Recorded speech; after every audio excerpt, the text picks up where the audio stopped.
Olá pessoal, bem-vindo a mais um vídeo aqui junto ao meu canal, e hoje eu vou abordar aqui um tema referente a um objeto que é fundamental para o nosso processo de modelagem aqui no Blender. Trata-se do objeto malha, tá?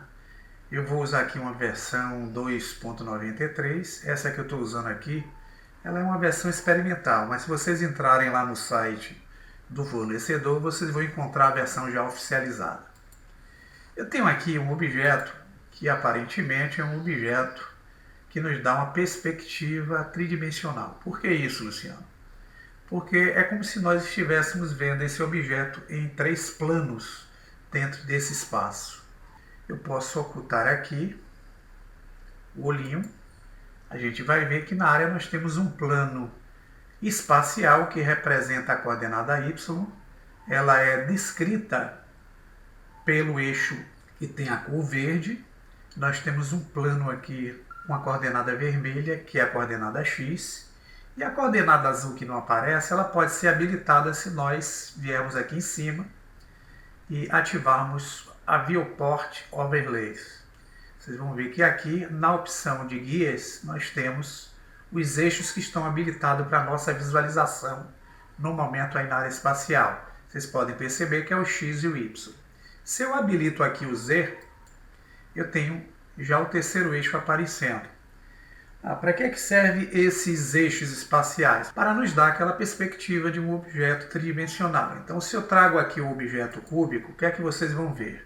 Que esse objeto, aparentemente, ele tem o quê? Uma altura, ele tem uma largura e ele tem uma profundidade.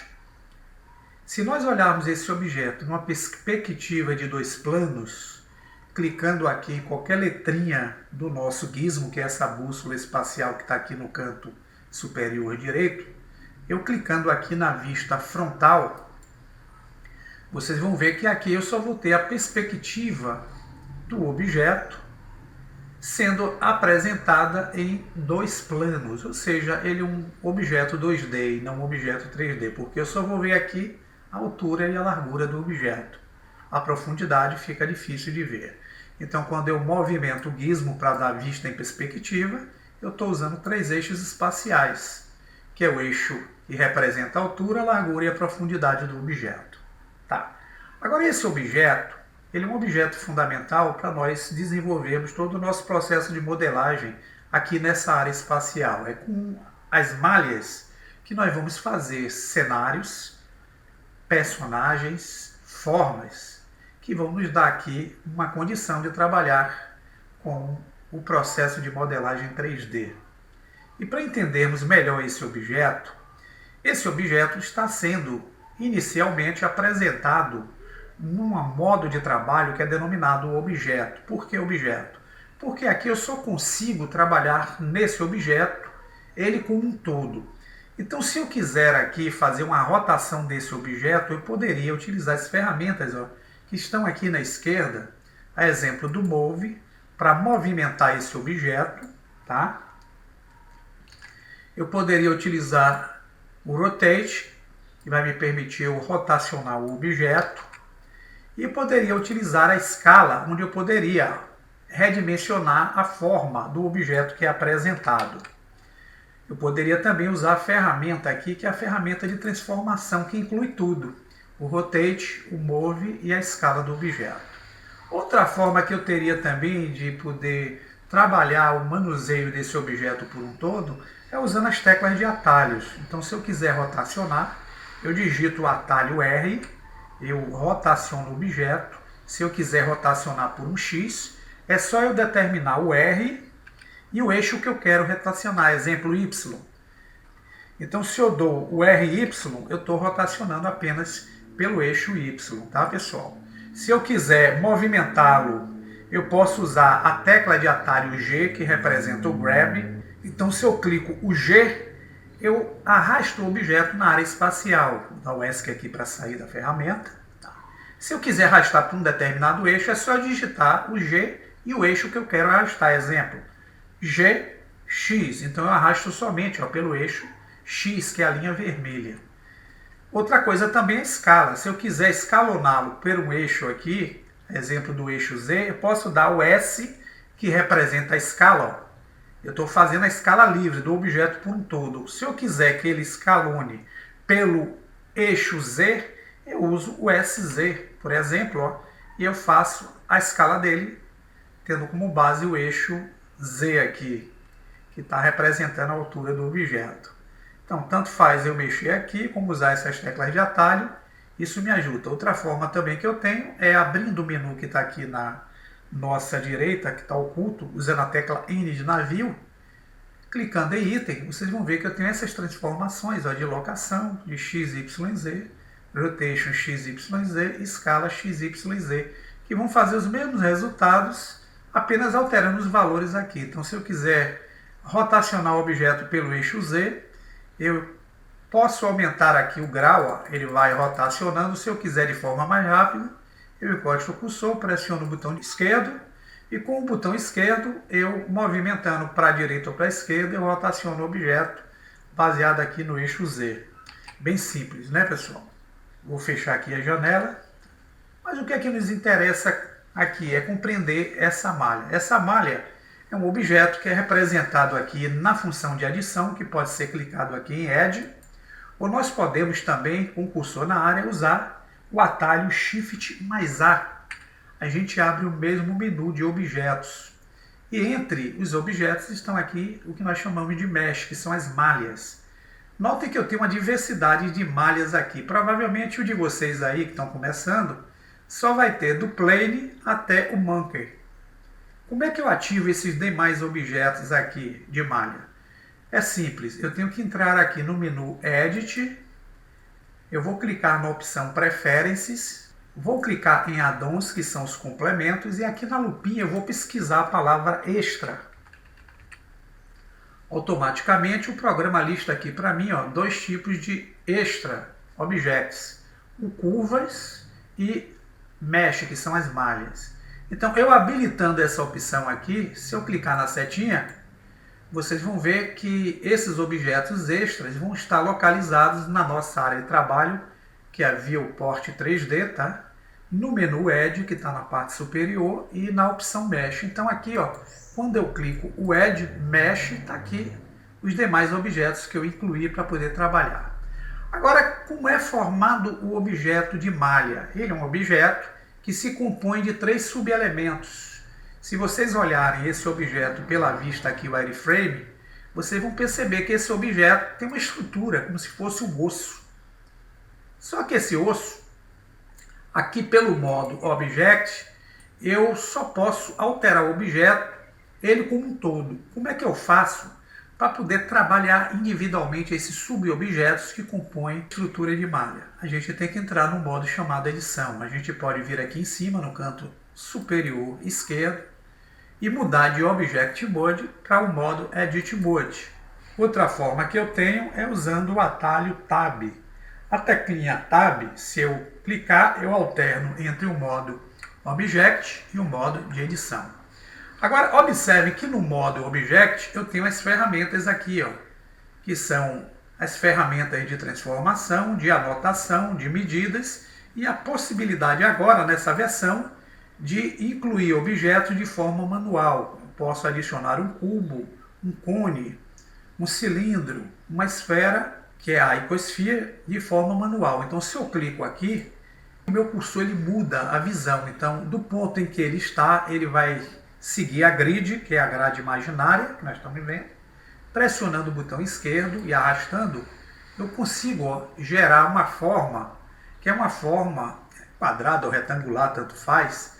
Se eu solto o botão esquerdo e arrasto para cima, eu estou gerando um objeto que poligonal. Pressionando com o botão esquerdo, eu fixo, ele cria para mim um outro objeto, um pouco parecido com esse daqui, provavelmente diferente nas suas dimensões.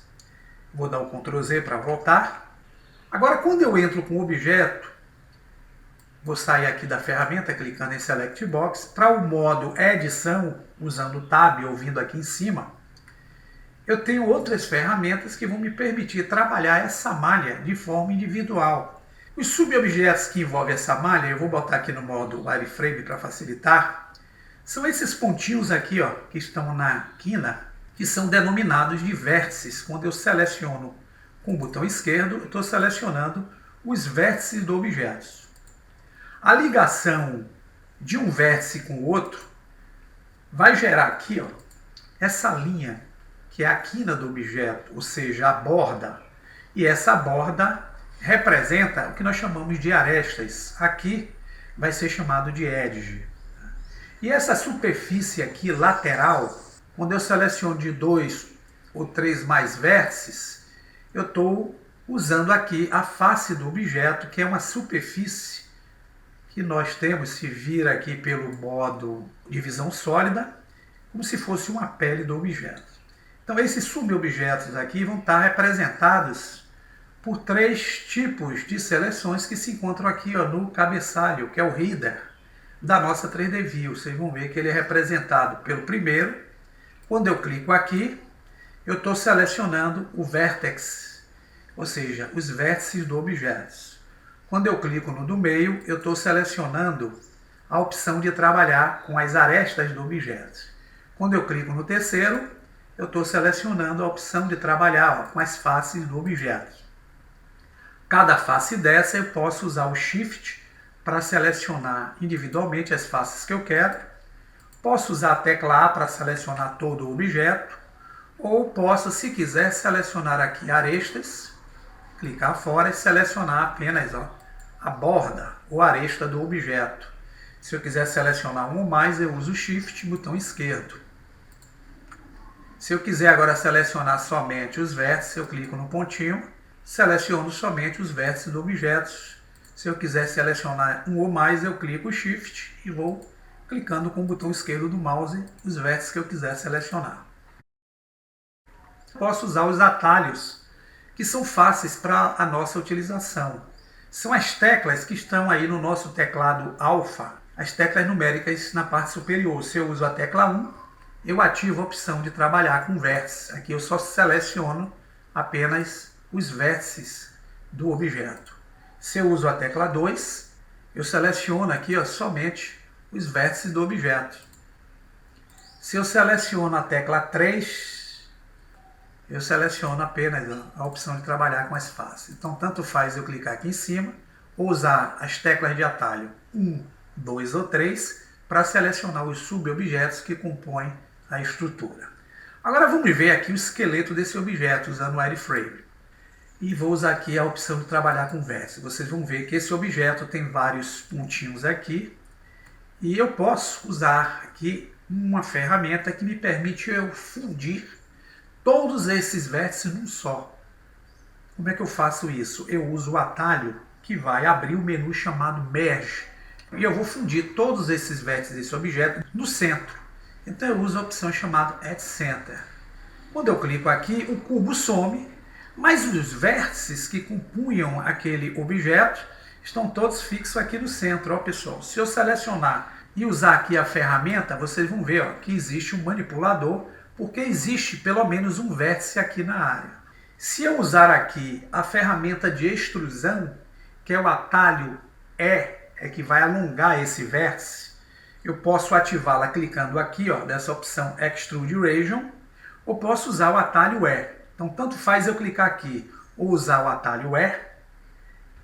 Se eu movimentar esse vértice para cima, eu estou movimentando pelo eixo Z. Então, aqui eu posso definir, ó, que eu quero movimentar alongando aquele vértice de baixo para cima e eu crio, se vocês olharem agora usando a tecla A, eu vou desabilitar aqui o transformador para não atrapalhar, 2 pontos, um embaixo, que é o primeiro vértice, que eu havia fundido aí junto ao cubo, e alonguei ele para cima. Então eu tenho agora 2 vértices. E repare que a união de 2 vértices forma o quê? Justamente uma aresta. Se eu quiser agora selecionar com o botão esquerdo apenas o vértice de cima, somente ele está ativo e eu quero que ele se alongue pelo eixo X. Então eu posso usar X e vou alongar mais um vértice aqui, tá certo? Agora, se eu usar a tecla A, vocês vão ver que eu tenho 3 pontos. Um embaixo, um aqui em cima e um na lateral. Esses 3 vértices aí já nos dá a condição de compormos aqui uma face triangular da forma. Como eu posso fazer isso? Usando o atalho F, que vai permitir gerar uma face a partir de 3 vértices ou a partir de 2 arestas. Vocês vão ver que eu tenho uma aresta aqui e outra aqui. E tenho 3 vértices. Então, se eu uso a tecla F, em si eu já gerei uma face aqui triangular na malha. Agora imagine que eu queira, vou usar o Ctrl Z aqui, um outro vértice a partir desse último aqui para baixo. Então eu posso selecionar apenas esse vértice, usar o EZ, já que é o eixo que eu vou trabalhar, até ele encostar na linha vermelha. Tenho, vocês vão ver, ó, um vértice, 2 vértices, 3 vértices, 4 vértices. Se eu selecionar todos eles e usar a tecla F, eu já tenho aqui, ó, uma face gerada a partir de 4 vértices ou a partir de 3 arestas. Então, os objetos de malha eles vão ser compostos de faces triangulares ou faces quadradas, como a que vemos aqui. É a partir desses objetos que nós vamos poder produzir uma diversidade de outros objetos que vão nos permitir gerar cenários, personagens e formas junto ao Blender 3D. Voltando ao Object Mode e voltando à visão em modo sólido, nós temos um objeto que é um objeto, basicamente um plano. Ele não tem aqui outros vértices que vão nos dar aqui a condição de transformá-lo num objeto tridimensional. Mas se eu entro com esse objeto no modo de edição e com todo esse plano aqui selecionado, eu usar a tecla E e usar o deslocamento pelo eixo Y, eu alongo esse objeto. Agora sim eu tenho aqui um objeto que é um objeto com a forma basicamente cúbica, gerada a partir de um objeto plano, usando a vista pelo modo tridimensional. Agora, entrando no modo de edição, então se eu quiser trabalhar apenas aqui as bordas do objeto, eu posso selecionar a tecla 2, ou então vir aqui em cima, selecionar uma borda qualquer do objeto, vou selecionar essa aqui, que é essa aresta. Se eu usar o atalho V, eu estou fazendo com que a malha seja cortada. Então, usando a tecla V, que é o atalho, repare que eu cortei a malha. Veja que o objeto é oco por dentro. Então, com o atalho V, vai permitir vocês cortarem. Como é que eu faço agora para unir de forma legal de volta essa malha? Eu poderia fazer o seguinte, selecionar a opção aqui de vértex, posso selecionar esse vértice, com o Shift pressionado eu posso selecionar esse vértice. Aqui eu posso usar aquele recurso Merge e vou utilizar pelo último que foi selecionado. Quem foi o último? O de lá de cima. Então vou usar o Wet Lash. Veja que ele se uniu aqui, ó. Ou seja, foi fundido um com o outro a partir desse último ponto. Vou repetir esse processo aqui. Vou selecionar esse vértice de baixo. Com o Shift pressionado, eu vou selecionar o vértice de cima. Vou usar a tecla M, eu abro o menu Merge e vou usar o Wet Lash. Veja que eu fundi novamente aqui a malha. Se eu tentar agora selecionar a opção de Edge e tentar movimentar com a tecla G, veja que o objeto aqui está grudado novamente. Uma forma que eu tenho de separar uma parte da malha é usar o atalho Y de Split. Ele vai me permitir eu dividir, selecionar a opção de face. Selecionar essa face daqui, usar o Y. Agora, usando a tecla G, perceba que eu dividi esse objeto daquele outro. Mas esse objeto, se vocês olharem aqui na outline, é esse objeto cubo. Então eu vou selecionar apenas essa parte que está aqui, tá vendo? Agora, se eu usar o atalho P, eu abro o menu de separação da malha. Eu posso selecionar essa malha só a partir desse objeto aí que está selecionado. Então, clicando em Selection, notem que esse objeto aqui, ele vai ter o nome chamado Cube.001, porque ele é um outro objeto agora. Se eu tentar selecionar qualquer vértice dele, desta aqui, eu não vou conseguir. É necessário que eu volte para Object Mode, clique fora, selecione apenas ele e volte para o modo Edit Mode para eu poder selecionar os subobjetos que compõem ele. Então, esse objeto passou a ser um objeto independente daquele cubo anterior. Agora, digamos que eu queira transformá-lo novamente em um objeto só. Então, voltando ao modo Object, eu posso selecionar os dois com Shift e posso usar a tecla Ctrl J, que vai me permitir eu unir os dois objetos. E ele volta a ser o objeto que foi o último selecionado. Repare que eu não tenho mais dois objetos daqui, apenas um. Comecem a se aprofundar mais aí em objetos de malha e até o próximo tutorial. Forte abraço!